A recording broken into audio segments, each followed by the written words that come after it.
मंडळी नमस्कार, मी रवी देसाई। आज आपण आहोत दौंडमधील सिद्धेश्वर मंदिरामध्ये। या ठिकाणी अयोध्येला होणाऱ्या राम प्रतिष्ठापना सोहळ्यासाठी खरं तर हा सोहळा जगभरातून देशभरात साजरा केला जात आहे।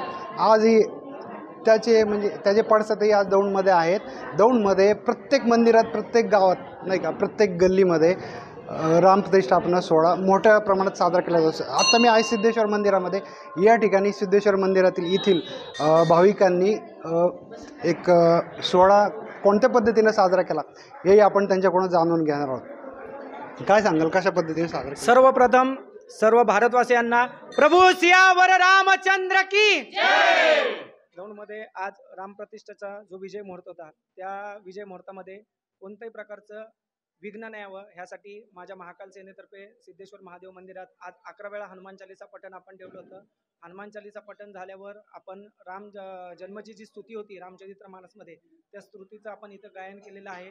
प्रभू सियावर रामचंद्र की जय। हे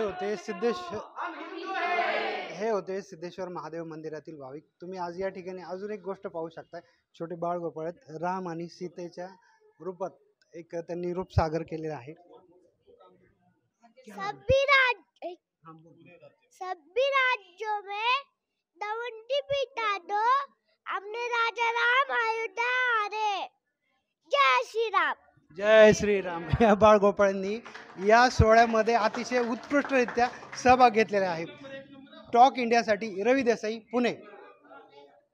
अशाच नवनवीन बातम्यांसाठी टॉक इंडिया न्यूज चॅनलला लाईक, शेअर आणि सबस्क्राईब करा।